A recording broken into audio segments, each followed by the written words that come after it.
하나님의 말씀을 하나님의 말씀으로 들을 때, 하나님의 말씀을 하나님의 말씀으로 들을 때, 이런 제목으로 같이 은혜 나누겠습니다. 오늘 읽은 말씀은 느헤미야 8장입니다. 느헤미야는 페르시아 5대 왕이었던 아닥사스다 왕의 술 맡은 관원이었습니다. 술 따르는 사람이라고 생각하니까 여러분, 하찮은 하급 관리로 생각하기가 쉬운데 그렇지 않습니다. 고대 왕들은 독살에 대한 위험을 늘 경계했습니다. 독을 타기 가장 쉬운 게 술입니다. 그래서 술 맡은 관원은 왕궁에서 가장 신뢰하는 신하가 맡게 됩니다. 또 술을 함께 나누면서 왕이 국정에 대하여 이런저런 질문을 하면 그것에 대하여 조언을 해줄 수 있는 위치에 있던 사람이 술 맡은 관원입니다. 지금으로 얘기하면 비서실장과 비슷한 역할입니다. 아주 높은 관직입니다. 페르시아는 바벨론을 멸망시켰고 페르시아 1대 왕이었던 고레스는 바벨론의 포로로 끌려와서 노예로 살고 있던 사람들을 고향으로 다 돌려보내는 칙령을 선포합니다. 그래서 이스라엘 백성들도 꿈에 그리던 고향으로 돌아가게 되는데 1차 귀환이 있었고 2차 귀환이 있었습니다. 1차 귀환은 BC 586년에, 2차 귀환은 BC 458년에 가게 됐습니다. 두 번의 귀환이 있고 느헤미야는 페르시아에 머물러 있습니다. 고향으로 돌아간, 예루살렘에 살게 된 이 돌아간 사람들은 잘 사나 소식을 들었는데 잘 못 삽니다. 왜냐? 고향에 돌아간 사람들이 포로에 끌려가지 않고 고향에 내내 살고 있던 사람들에게서 환난과 능욕을 당합니다. 그들이 포로에 끌려갔다가 돌아온 사람들은 예루살렘 성 안에 주로 살았는데 성 바깥에 살고 있었던, 원래부터 살고 있었던, 포로로 끌려가지 않았던 사람들이 공격을 하여 성문은 불타버리고 성벽은 다 허물어져 버렸습니다. 이 소식을 들은 느헤미야는 안타까운 마음으로 왕에게 호소합니다. 왕이여, 저에게 잠시 말미를 주셔서 고향으로 돌아가서 성벽 재건 공사를 하고 다시 돌아오게 해 주십시오. 하도 간절하게 청하니까 왕이 허락합니다. 그리고 느헤미야가 사람들을 이끌고 고향으로 돌아갑니다. 그것이 3차 귀환입니다. 그래서 바벨론 포로로 끌려왔던 사람들이 3번에 걸쳐서 1차, 2차, 3차에 걸쳐서 귀환을 하게 됩니다. 그 3차 귀환이 BC 444년에 있습니다. 예루살렘에 돌아온 느헤미야는 많은 방해가 있음에도 불구하고 그걸 잘 이겨내고 무려 52일 만에 성벽 공사를 완공합니다. 그리고 그 공사가 완전히 끝난 다음에 백성들을 한자리에 모아서 하나님의 말씀을 듣는 시간을 갖게 됩니다.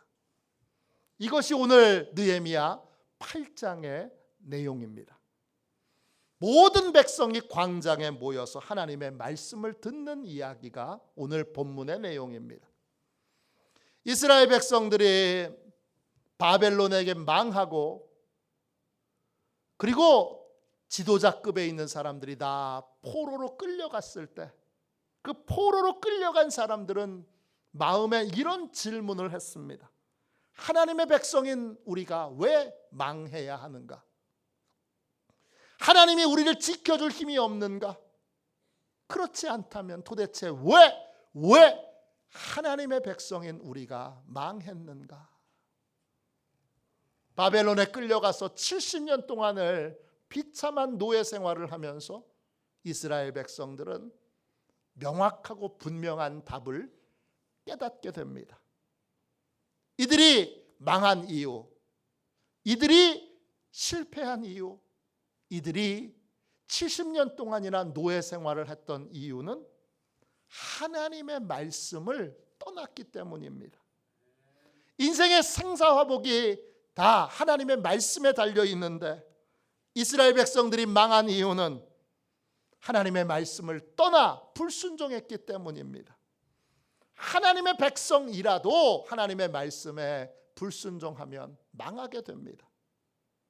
이걸 가장 잘 보여주는 모세오경의 말씀이 신명기 28장입니다.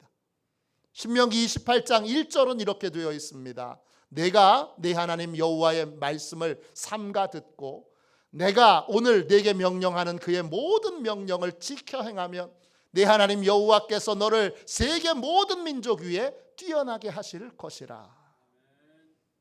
신명기 28장은 하나님의 말씀을 잘 듣고 순종하는 개인과 민족을 모든 민족 위에 뛰어나게 세우실 것이라고 선언하는 것으로 시작합니다.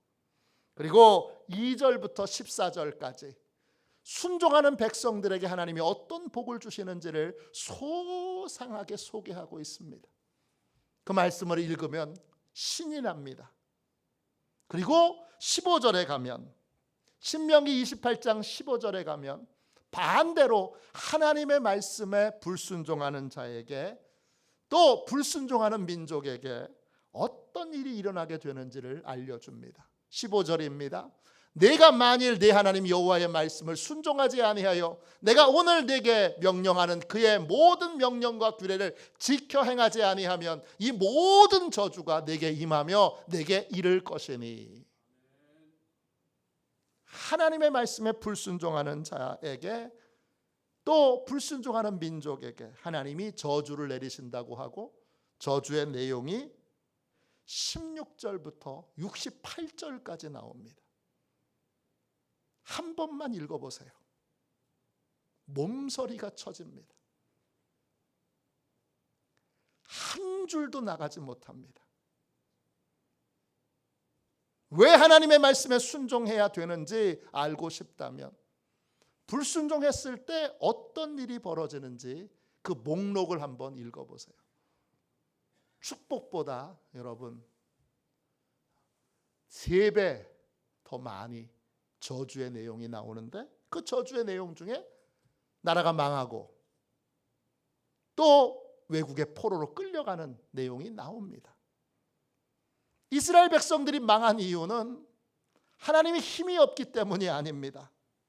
하나님의 말씀을 하나님의 백성이 업신여기고 불순종했기 때문입니다. 이걸 바벨론 포로로 끌려가서 깨닫게 됩니다. 고난이 진실에 대하여 눈을 뜨게 해준 겁니다. 그때 바벨론 포로로 끌려갔던 백성들이 하나님의 말씀을 소중히 여겨 다시 말씀을 모으기 시작합니다. 필사했던 말씀들을 모으기 시작하고 또 그 말씀을 잘 보존하기 위해 필사하고 그리고 그 말씀을 묵상하고 연구하게 됩니다. 주로 누가 했느냐? 제사장과 레위인들이 했었고 그것의 총책임자가 누구냐? 학사이자 제사장이었던 에스라였습니다. 이스라엘 백성들은 하나님의 말씀이 얼마나 중요하고 귀한지를 깨달았지만 안타깝게도 하나님이 다시 하나님의 백성으로 살 수 있는 기회를 주셨음에도 불구하고 포로 생활을 끝내고 예루살렘으로 돌아왔음에도 불구하고 여전히 하나님의 말씀에 대해서 무지했습니다. 에스라 9장 9절 10절입니다. 우리가 비록 노예가 되었사오나 우리 하나님이 우리를 그 종살이하던 중에 버려두지 아니하시고 바사 왕들 앞에서 우리가 불쌍히 여김을 받고 소생하며 하여 우리 하나님의 성전을 세우게 하시며 그 무너진 것을 수리하게 하시며 유다와 예루살렘에서 우리에게 울타리를 주셨나이다. 우리 하나님이여, 이렇게 하신 후에도 우리가 주의 계명을 저버렸사오니 이제 무슨 말씀을 하오리이까? 에스라가 말합니다. 완전히 망한 나라, 하나님의 말씀이 중요한데 하나님의 말씀을 지켜 행하지 못했구나 깨닫게 하시고 다시 하나님의 백성으로 살 수 있는 기회를 주셨는데 여전히 하나님의 말씀에 대하여 무지하고 하나님의 계명을 따르지 않고 있다는 겁니다. 하나님 변명의 여지가 없습니다. 이런 상황이기에 느헤미야가 에스라를 초대하여 이스라엘 백성들이 하나님의 말씀을 듣고 깨닫고 배우는 그러한 대형 집회를 열게 된 것입니다. 그것이 에스라 집회입니다. 8장 1절을 보십시오.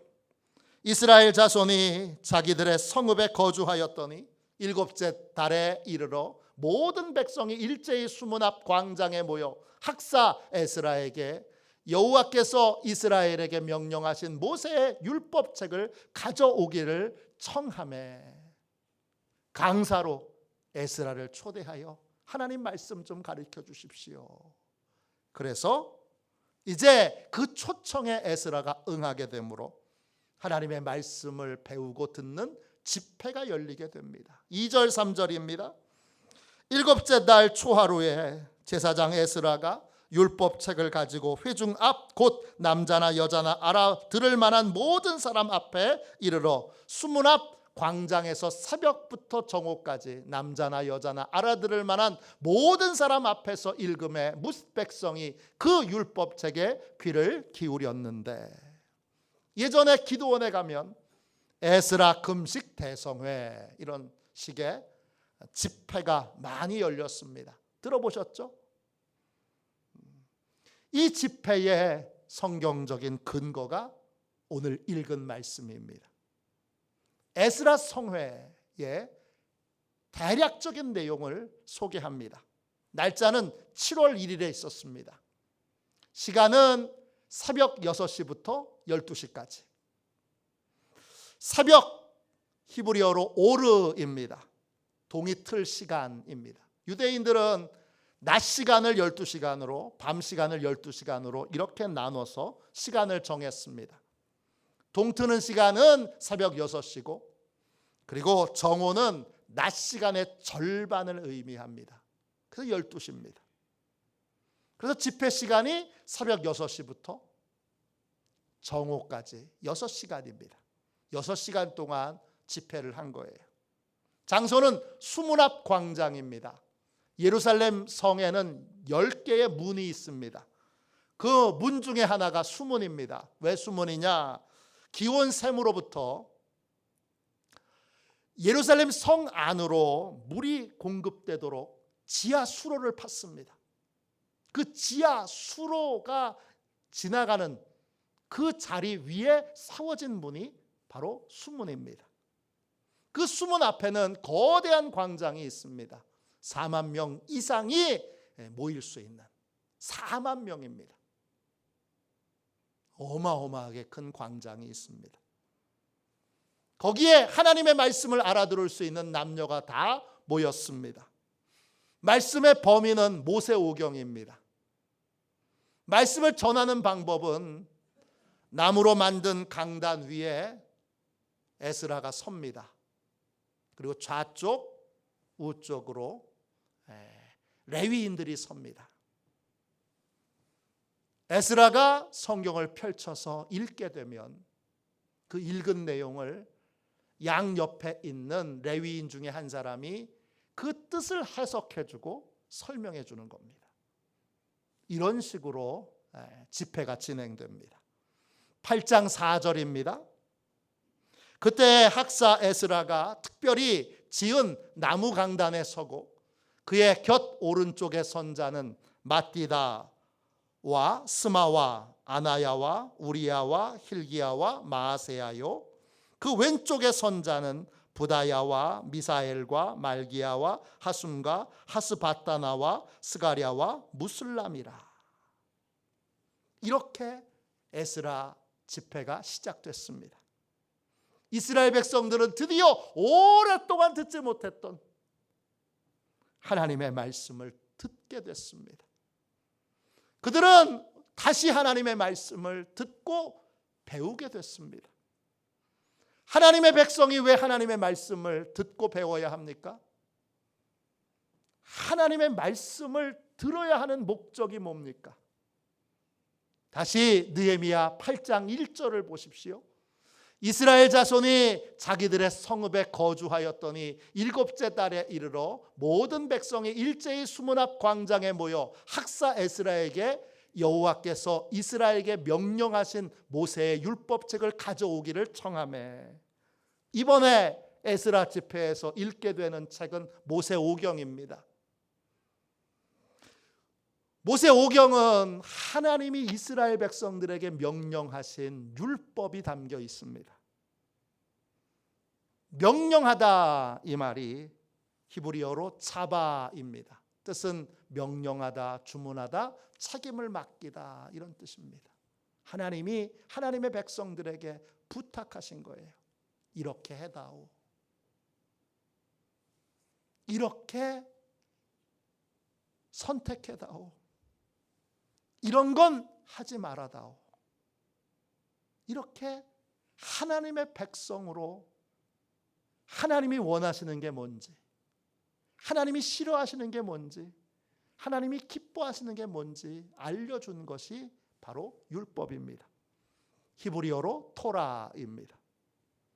하나님의 백성은 하나님의 말씀을 들어야 합니다. 그래야 하나님의 뜻이 뭔지 알고, 하나님을 기쁘시게 하는 게 뭔지 알고, 하나님이 싫어하시는 게 뭔지 압니다. 하나님의 말씀을 들어야 하나님의 뜻대로 살 수 있고 하나님을 기쁘시게 하는 삶을 살 수 있게 되는 것입니다. 에스라는 이제 나무강단에 서서 성경을 펼치기 전에 하나님의 이름을 송축합니다. 느헤미야 8장 6절 앞부분을 보십시오. 에스라가 위대하신 하나님 앞에 위대하신 하나님을 송축하니, 송축하매 그랬어요. 송축한다 이 말이 히브리어로 바라크입니다. 무릎을 꿇다 이런 뜻이에요. 말씀을 전하시는 하나님 앞에 무릎을 꿇고 또 말씀을 주신 하나님께 무릎을 꿇는 것입니다. 왜 무릎을 꿇습니까? 모세오경이 하나님이 주신 하나님의 말씀이라는 걸 인정하는 것입니다. 이게 송축하는 겁니다. 여러분은 어떻습니까? 성경 말씀이 하나님 말씀인 것을 믿으십니까? 인생의 모든 복은 여기서 시작됩니다. 하나님의 말씀을 하나님의 말씀으로 인정하고 그걸 듣고 배우는 인생은 행복한 인생을 삽니다. 반대로 모든 불행의 원인은 하나님의 말씀을 하나님의 말씀으로 인정하지 않는 데서 시작됩니다. 하나님의 말씀을 인정하지 않고 성경을 배우려고 하지 않고 또 무시하고 하나님의 말씀에 불순종하는 삶을 살 때 모든 불행과 패배와 고통이 시작됩니다. 성경 말씀을 하나님의 말씀으로 인정하십니까? 여기에 행복의 시작이 있습니다. 성경을 하나님의 말씀으로 인정하는 사람은 어떤 삶을 삽니까? 오늘 세 가지만 살펴보겠습니다. 성경을 하나님의 말씀으로 인정하는 사람은 어떤 삶을 삽니까? 첫 번째, 성경 말씀을 듣고 배우는 것을 소중하게 여기는 삶을 삽니다. 오늘 말씀 5절 말씀 보세요. 에스라가 모든 백성 위에 서서 그들 목전에 책을 펴니 책을 펼 때에 모든 백성이 일어서니라. 에스라가 강단에 서서 이제 하나님의 말씀을 읽겠습니다. 그리고 성경을 쫙 폈습니다. 그러자 거기에 있던 4만 명이 가까운 사람들이 자리에서 벌떡 일어납니다. 자리에서 벌떡 일어난 것의 의미가 뭡니까? 하나님의 말씀을 듣고 배우는 것이 너무나 귀하고 영광스러운 일이라는 걸 고백하는 겁니다. 성경이 하나님의 말씀임을 정말 믿게 되면 우리는 성경을 듣고 배우는 것에 정말 중요함을 깨닫고 성경을 듣고 배우는 일에 집중합니다. 누가 저한테 왜 목사가 됐어요? 이렇게 물어보신다면 저는 성경을 듣고 배우는 게 재밌어서, 이것처럼 재밌는 게 없어서 저는 목회를 하고 있다고 첫 번째 이유로 말씀드리고 싶습니다. 다른 이유도 물론 많지만 첫 번째 이유는 여기에 있습니다. 성경 말씀에 구원의 길이 있고 성경 말씀에 모든 문제 해결의 방법이 있고, 그리고 성경 말씀에 진짜 가치 있는 삶, 의미 있는 삶, 행복한 삶을 사는 비결이 있습니다. 아무리 어려워도 내가 하나님의 말씀을 듣고 배우고 있다면 여러분 걱정하지 마십시오. 하나님이 반드시 여러분의 인생의 문제를 해결해 주실 것입니다. 아무리 심각한 상황에도 내가 하나님의 말씀을 듣고 배우고 있다면 반드시 하나님이 그 모든 문제를 해결해 주실 줄로 믿습니다.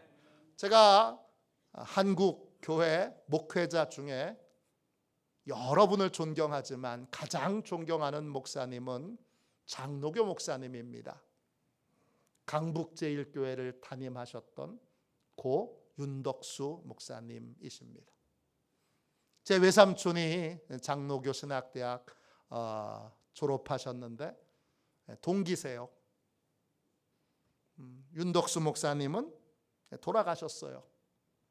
1988년도 7월 24일 올림픽이 한참 진행 중에 있을 때 뇌출혈로 쓰러집니다. 그 후 3년 동안 말을 못합니다. 그리고 몸 절반을 쓰지 못합니다. 기억력은 완전히 잃어버려서 아들도 딸도 알아보지 못합니다. 얼굴은 흉악하게 일그러져서 입이 완전히 돌아가서 의사가 예전으로 돌아갈 수는 없습니다. 이런 진단을 받았습니다. 목사인데 아무것도 못합니다. 말을 하려고 하면 목구멍 절반이 기능이 마비되어 있기 때문에 목이 마릅니다. 물을 계속 마시면서 말할 수 없기에 사탕을 계속 빨아야 겨우겨우 천천히 말을 할 수 있습니다. 이런 상황이니까 설교도 못하고 목회는 전혀 할 수 없습니다. 감사한 건 성도들이 그래도 목사님을 지지해주고 기다려줍니다. 너무나 절망적인 상황이어서 무조건 하나님께 매달려 기도하기로 결심하고 기도원에 올라갑니다. 기도원에 올라가서 제일 먼저 한 건 하나님께 원망과 불평을 쏟아내는 겁니다. 하나님, 이렇게 만들어 놓고 뭘 하라는 거예요? 차라리 죽여주세요. 그렇게 울부짖었습니다. 그러다가 성령님이 잃어버린 것만 보지 말고 남아있는 것에 감사해라, 감동을 주셨어요. 잘 보니까 남아있는 게 있더라고요. 일단 육체의 절반이 남았어요. 사랑하는 아내가 남았어요. 그리고 이 못난 목사를 지지해주고 기다려주는 착한 성도들이 있어요. 감사 기도를 몇 날 며칠을 드리게 되자 하나님께서 성경책을 그의 손에 쥐어주셨어요.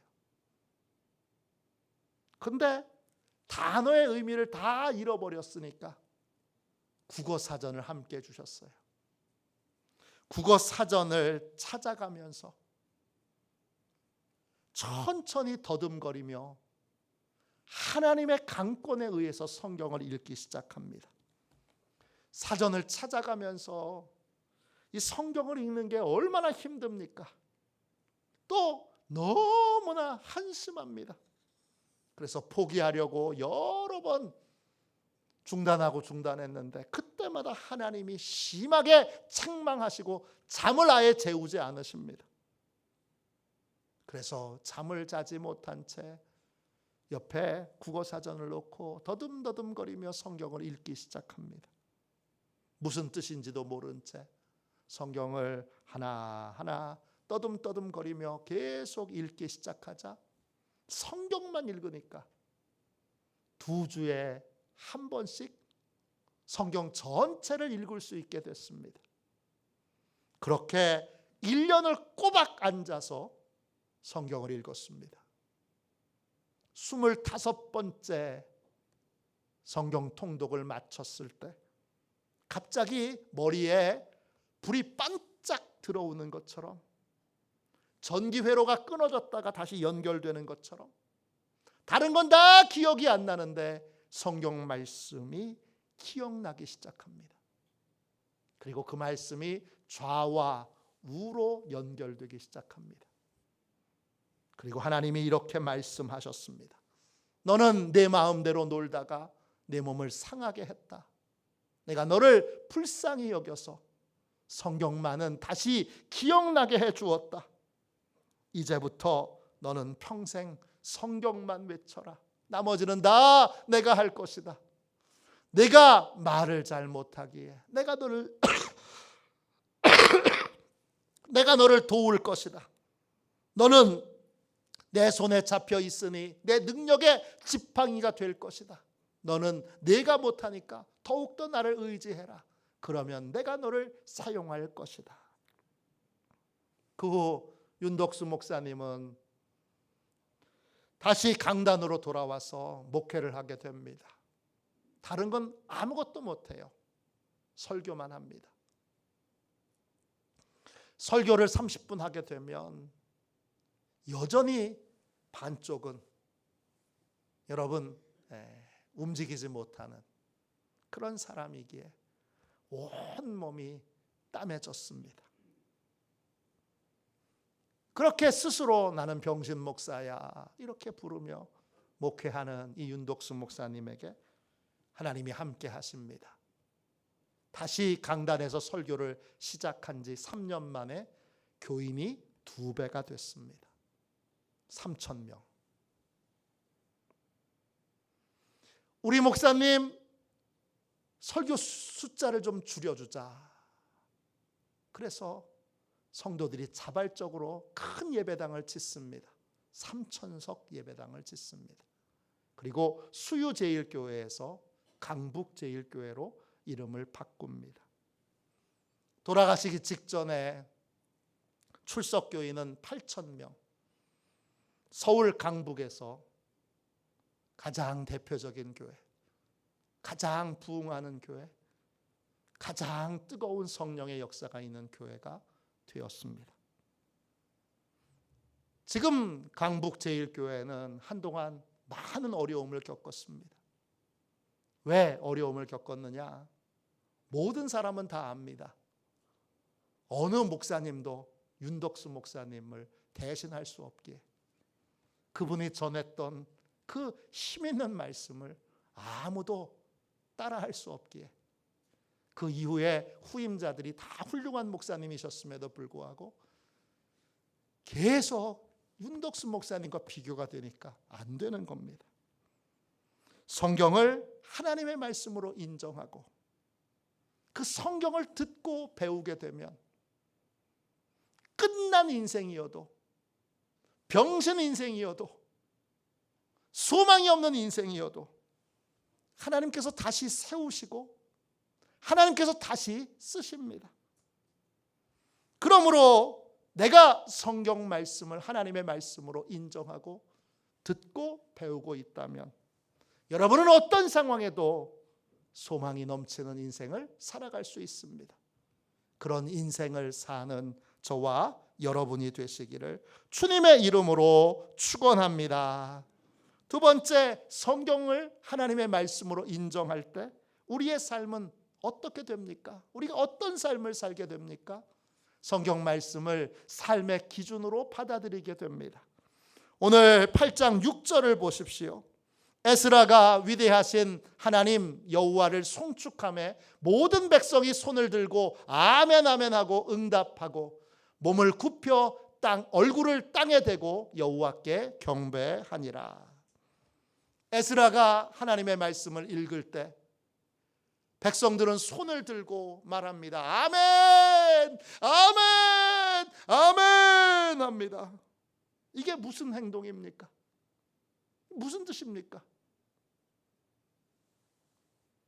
손을 든다. 손을 든다 할 때 그 손은 히브리어로 야드입니다. 인간이 할 수 있는 모든 능력과 지혜를 의미하는 말입니다. 손을 든다고 할 때 그 든다는 말은 모알입니다. 뜻은 신뢰하지 않는다, 거부한다, 거절한다, 절연한다 이런 뜻입니다. 손을 든다는 건 뭐냐? 신뢰의 대상을 바꾼다는 겁니다. 이전에는 내 지식을 신뢰했고 내 경험을 신뢰했고 내 노력을 신뢰했고 내 능력을 신뢰했지만 이제는 그 모든 것들을 더 이상 신뢰하지 않습니다. 하나님의 말씀만 신뢰합니다.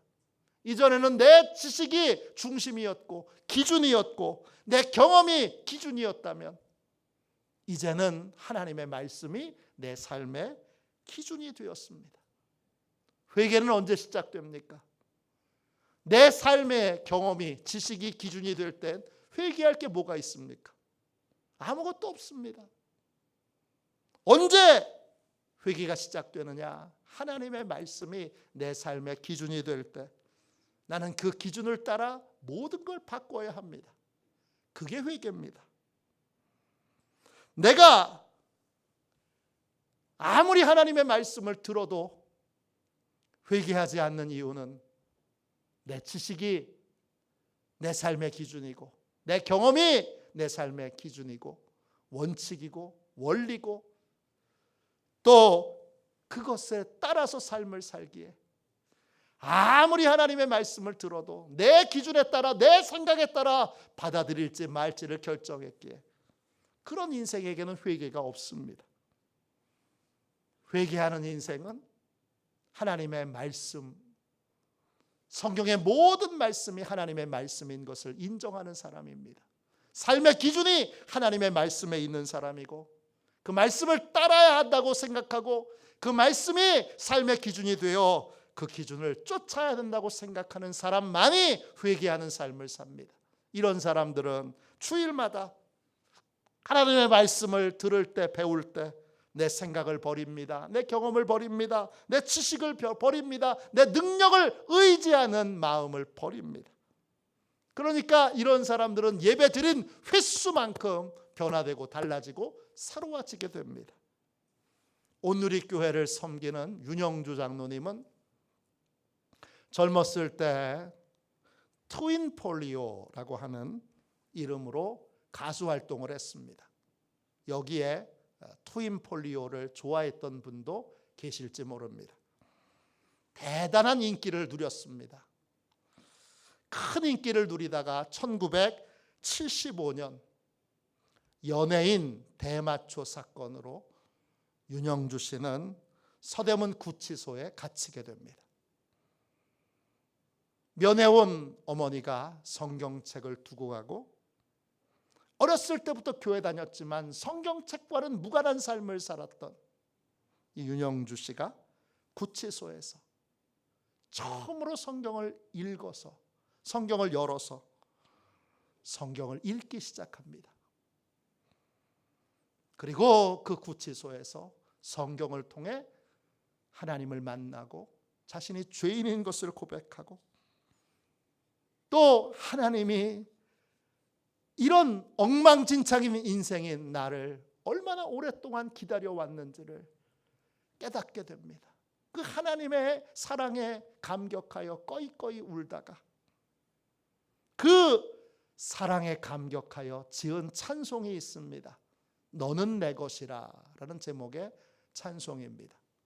비슷한 제목의 찬송이 여러 개 있기에 가사를 소개합니다. 가사는 다음과 같습니다. 주님을 나의 길이라 부르면서도 그 길로 가기 싫어 딴 길로 헤맸네. 어둡고 캄캄한 그곳 가시밭길에 길 잃은 양 한 마리 떨고 있을 때 어디선가 들리는 주님의 음성, 너는 내 것이라, 너는 내 것이라. 어디선가 들리는 주님의 음성, 너는 내 것이라, 내 것이라. 주님은 나의 빛이라 부르면서도 그 빛이 눈부시어 어둠을 찾았네. 병들어 지친 내 몸이 슬픔에 잠겨 기도할 힘마저도 사라졌을 때 어디선가 들리는 주님의 음성, 너는 내 것이라, 너는 내 것이라.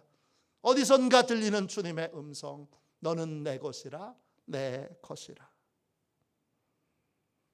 성경을 하나님의 말씀으로 인정하고 읽기 시작할 때 우리는 우리의 경험을 내려놓게 되고 지식을 내려놓게 되고 내 주장을 내려놓게 되고 하나님의 말씀을 삶의 기준으로 삼아 그 말씀을 따르는 삶을 살게 됩니다.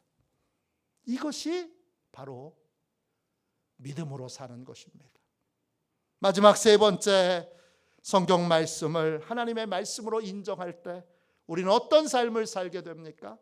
세 번째, 성경 말씀을 진심으로 믿고 따르는 삶을 삽니다. 느헤미야 8장 6절을 한 번 더 읽겠습니다. 에스라가 위대하신 하나님 여호와를 송축하며 모든 백성이 손을 들고 아멘 아멘 하고 응답하고 몸을 굽혀 얼굴을 땅에 대고 여호와께 경배하니라. 하나님의 말씀을 읽을 때 손을 들었을 뿐만 아니라 입으로는 아멘 아멘 외칩니다. 아멘이 히브리어로도 아멘입니다. 뜻은 진심으로 그렇게 될 것을 믿습니다, 이런 뜻이에요. 성경이 말씀하시는 것이 그대로 이루어질 줄로 믿는 겁니다. 롯의 사위들처럼 농담으로 여기지 않고 하나님의 말씀대로 될 것을 믿는 것, 그 믿음의 고백이 아멘입니다. 하나님의 모든 말씀은 우리를 향한 약속입니다. 하나님의 말씀은 말씀대로 됩니다. 그래서 아멘으로 고백하는 겁니다. 이스라엘 백성들은 계속 하나님의 말씀이 선포될 때마다 아멘 아멘 합니다. 그대로 이루어질 것을 믿습니다. 그리고 그 말씀 앞에 엎드려 절을 합니다. 뭡니까? 그 말씀을 따라 순종하는 삶을 살겠노라고 결단하는 것을 몸으로 보여주는 것입니다. 말씀대로 될 것을 믿게 되니까 자연히 그 말씀에 순종하는 삶을 살게 되는 것입니다. 어떤 사람이 복 있는 사람입니까? 성경을 하나님의 말씀으로 인정하는 사람입니다. 하나님의 말씀인 이 성경을 어떻게 대하느냐에 따라서 행복한 인생을 살 수도 있고 또 실패와 절망과 고통의 삶을 살 수도 있습니다. 참된 복은 성경을 하나님의 말씀으로 인정할 때 시작됩니다. 저에게도 많은 간증이 있는데 이번에는 저의 간증을 다 뺐습니다. 하나님의 말씀으로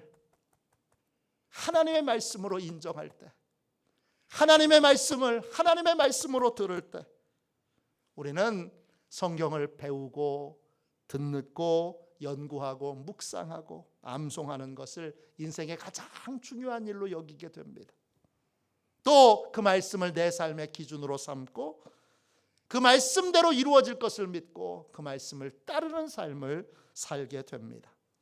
2025년도를 희망차게 시작했습니다. 이번 주 수요일은 복된 설날입니다. 어떻게 하면 행복한 삶을 살 것인가? 이번에 가정 예배를 드리면서 온 식구들과 함께 성경을 하나님의 말씀으로 믿고 진심으로 그 말씀을 따르는 사람이 되기로 온 식구들과 함께 결단하십시오. 성경을 하나님의 말씀으로 인정하고 그 말씀으로 따르는 인생에게 어떤 상황에 놓여 있든지 어떤 문제가 있든지 여러분 결국 다 해결되고 큰 복이 임하는, 큰 형통이 임하는 복된 인생이 됩니다. 그런 행복한 삶을 사는 저와 여러분이 되시기를 주님의 이름으로 축원합니다. 이 시간 우리